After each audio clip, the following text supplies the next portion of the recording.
மாண்புமிகு தமிழக முதல்வர் டாக்டர் புரட்சி தலைவரின் ரத்தத்தின் ரத்தமான உடன்பிறப்புகளை 5 கோடி தமிழ் மக்களின் உள்ளங்களை கொள்ளை கொண்ட ஒப்பற்ற தலைவர் நம் தலைவர். ஆம், அவரை புரட்சி தலைவர் என்பார், பொன்மான செம்மர் என்பார், எங்களின் தங்கம் என்பார், ஏழைகள் தெய்வம் என்பார், அள்ளிக் கொடுத்த வள்ளல் என்பார், அண்ணாவின் இதயக்கரி என்பார், மக்களின் திலகம் என்பார், மகுடம் தரிக்காத மன்னர் என்பார். இப்படி உள்ளம் உருக உருக, அன்பு வெள்ளம் பெருக பெருக, எல்லோராலும் பாராட்டப்பட்ட என் பாட்டுக்கு தலைவன், இந்த நாட்டுக்கு முதல்வன், சத்தியத்தாயின் புதல்வன், தருமத்தின் துணைவன், குண்டுக்கும் தன் தொண்டையில் குடியிருக்க இடம் கொடுத்த கோமான். எந்த வகையில் தமிழ் பல்கலைக்கழகத்தை அமைப்பது என்பதை பற்றி ஆய்ந்து சில முடிவுகளை கூற, அந்த யோசனைகளை தர வல்லுநர் குழு அமைக்க வேண்டும் என்று விரும்பி நான் தமிழாய்ந்த பிரிவுகளை கேட்டபோது அவர்கள் கொஞ்சமும் சலிப்பு தட்டாத வகையில் இது எனக்கு தேவைதான், இந்த பொறுப்பு வேண்டுமா என்றெல்லாம் எண்ணாமல் தன்னுடைய மாபெரும் கடமையாக எண்ணி அந்த பொறுப்பை ஏற்றுக்கொண்டவர்களை பற்றி நான் இங்கே குறிப்பிடாவிட்டால் நான் நன்றி கொண்டவனாக ஆகிவிடுவேன் என்ற உணர்வோடு என்ன நடந்தது என்பதை சொல்லுவதற்கு முன் யார் யாரை அந்த குழுவிற்கு பொறுப்புள்ளவர்களாக ஆக்கிறோம் என்பதையும் அவர் எத்தகைய பணியை செய்திருக்கிறார் என்பதையும் குறிப்பிட வேண்டியது எனது மாபெரும் கடமை என்று நான் உணர்கின்றேன். அந்த வல்லுநர் குழுவில்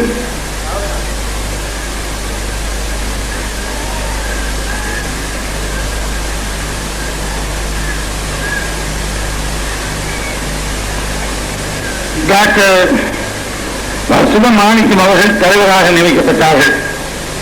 அதை அவர் மாமூன் ஏற்றுக்கொண்டார்கள்.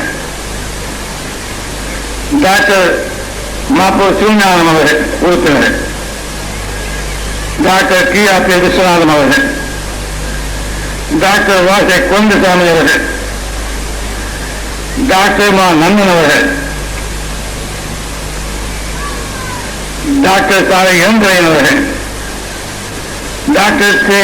சுப்பிரமணியன் அவர்கள், திரு இரா மீனாட்சி சுந்தரம் அவர்கள். இந்த குழுதான் இந்த தமிழ் பல்கலைக்கழகத்தை எப்படி அமைக்க வேண்டும் என்ற யோசனை தந்திருக்கின்றார்கள் என்பதை நான் இங்கே கூறிக்கொள்ள விரும்புகின்றேன். அந்த பெரியவர்களுக்கு தமிழக அரசின் சார்பாகவும் தமிழக மக்களின் சார்பாகவும் நான் மிகவும் நன்றி கூற கடமைப்பட்டிருக்கின்றேன். அவரை தமிழகம் மறக்காது, மறக்க முடியாது என்பதை நான் பெருமையோடு கூறிக்கொள்கின்றேன். ஒரு கட்டிடத்தை கட்டிய பிறகு என்னென்ன குற்றம் என்று கண்டுபிடிப்பது யார் வேண்டுமென்றாலும் எல்லாரும் சொல்லிவிடலாம். ஆனால் கட்டுவதற்கு முன்பு திட்டம் போடுவதும், எங்கே கட்டுவது, எப்படி அடிக்கல் நாட்டுவது, அஸ்திவாரம் எவ்வளவு கிடுவது என்பதெல்லாம் அந்த திட்டமெல்லாம் சாதாரணமாக செய்துவிட்டால் சொல்லக்கூடிய ஒன்றல்ல. அதுதான் மிக மிக அக்கறையோடும் சிந்தனை என்கிற உணர்வோடும் சிந்திப்பது எதற்காக என்பதை புரிந்து சிந்தித்து முடிவெடுப்பதும் மிக தேவையான ஒன்றை அறிவானது என்பதை இங்கே நான் சொல்லிக் கொள்வதிலே மனநிறைவு பெறுகின்றேன். இந்த பெரியவர்கள் எடுத்துக்கொண்ட முயற்சியின் விளைவாகத்தான் பல்வேறு பிரிவுகள் இங்கே தொடங்க இருக்கிறது என்பதும், இந்த தமிழ் பல்கலைக்கழகம் என்னுடைய ஆசைப்படி சொல்லப்போனால் இங்கே பல்வேறு எண்ணங்களை இலக்கிய நிலையத்தோடும் ஆதாரத்தோடும் இங்கே பெரியவர்கள் குறிப்பிட்டிருக்கின்றார்கள் என்றாலும், எனக்கு இந்த சாதாரண உள்ளத்தில் தோன்றியிருக்கின்ற பேரார்வம், ஆசை இதுதான். அறிவியல் துறையிலும் பொருளாதாரத்துறையிலும் பொறியியல் துறையிலும் மருத்துவத்துறையிலும் இது போன்ற பல துறைகளில் தமிழில் மட்டுமே தெரிந்து கொள்ளக்கூடிய வகையில், தமிழால் மட்டுமே தெரிந்து கொள்ளக்கூடிய வகையில் இந்த தமிழ் பல்கலைக்கழகம் அமைக்கப்பட வேண்டும், அது வர வேண்டும் என்பது என்னுடைய பேராவல் என்பதை இங்கே குறிப்பிட்டு விரும்புகின்றேன். இதை சொல்லும்போது மேலை தலைவர் மாப்போசி அவர்கள் இங்கே ஒன்றை குறிப்பிட்டார்கள்.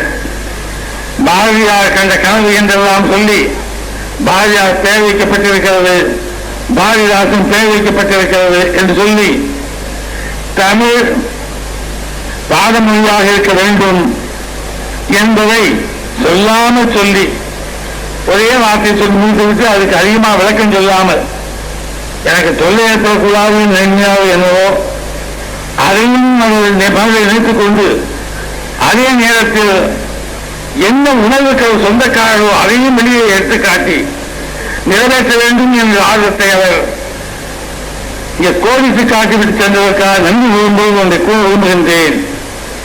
அங்கெல்லாம் சில நேரத்தில் நடைமுறைப்படுத்த முடியாத போது பின்னால் வருகின்ற சந்ததிகளுக்கு அப்படிப்பட்ட வாய்ப்பை உண்டாக்கி தர எல்லா வகைகளிலும் எல்லா பிரிவுகளிலும் தமிழாலேயே காரியத்தை சாதிக்க முடியும், தெரிந்து கொள்ள முடியும் என்ற நிலைமையை உருவாக்க இந்த தமிழ் பல்கலைக்கழகம் காரணமாக இருக்க வேண்டும் என்ற ஆர்வத்தை அவரை டாக்டர் மாப்போசி அவர்களுக்கு பதிலாக நான் சொல்லிக் கொள்ள விரும்புகின்றேன். இன்னொன்றை இங்கே நாம் கூட்ட வேண்டும். இங்கே தமிழ் ஆராய்ச்சியும் நடக்கலாம். ஆனால் மதுரையை அமைக்க இருக்கின்ற உலக தமிழ்ச்சங்கம் அந்த மாபெரும் பொறுப்பை ஏற்க இருக்கின்றது. தமிழை பற்றி ஆராய்ச்சி செய்வதும் ஏடுகள் சேர்ப்பதும் அதை தெரிந்தவர்கள்,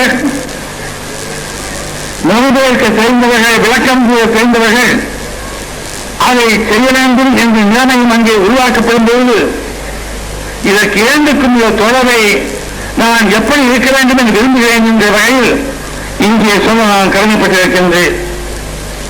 இங்கே சொல்லித் தருகின்றவைகளுக்கு சில ஆதாரங்கள், முக்கியமான விளக்கங்கள், வழிமுறைகள் அந்த உலக தமிழ் சங்கத்தின் அமைப்பினால் கிடைக்கப்பட வேண்டும்.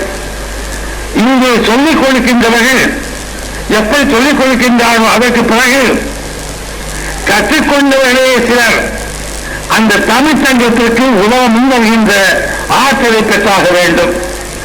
ஆக இந்த தொடர்பினை நாம் உருவாக்க கடமைப்பட்டிருக்கிறோம் என்பதை இங்கே குறிப்பிட விரும்புகின்றேன். இது தலைவரெல்லாம் அதற்கு இணைப்பு அதை ஒன்றுபடுத்தி அதை உலகெங்கிலும் உள்ள மக்களுக்கு தமிழ் மொழியால் சொல்லிக் கொடுக்கக்கூடிய அளவிற்கு தமிழகத்தில் இருக்கின்ற தமிழ் அந்த பணியை செய்யக்கூடிய திறனை தமிழர்களுக்கு கொடுக்க இந்த தமிழ் பல்கலைக்கழகம் உதவ வேண்டும் என்பது என்னுடைய பேராசையாகும். இந்த நேரத்தில் நான் 15 ஆண்டு சொன்னதை இன்னும் அழைத்து நான் சொல்கிறேன். இப்போது இதற்கு துணைவேந்தராக இருக்கின்ற சுப்பிரமணியன் அவர்களும் முத்தமிழ் காதல் அவர்களும் கோவிந்தசாமி போன்றவர்களெல்லாம் எந்த அளவுக்கு அவர்கள் அக்கறை காட்டினார்கள் என்பதும் அந்த அக்கறை காட்டின் பிறகு இந்த புலங்கள் என்று இன்று பிரித்து பார்க்க முடிகிறது என்பதையும் நான் இங்கே பெருமையோடு நன்றியோடு அவர்களுக்கு வாழ்த்துக்களையும் வணக்கத்தையும் சொல்ல கடமைப்பட்டிருக்கின்றேன். அந்த குழு இப்போது முதலமைச்சராக பேசுகின்றேன். அந்த குழு தொடர்ந்து 5 ஆண்டுகளுக்கு இருக்கும். அந்த குழு யோசனை சொல்லிக் கொண்டே இருக்கும். அந்த குழு கலைக்கப்பட மாட்டாது. அந்த குழு தன் பணியை செய்து கொண்டே இருக்க வேண்டும் என்பது தமிழகத்தினுடைய முடிவு என்பதை இங்கே நான் தெரிவித்துக் கொள்கின்றேன்.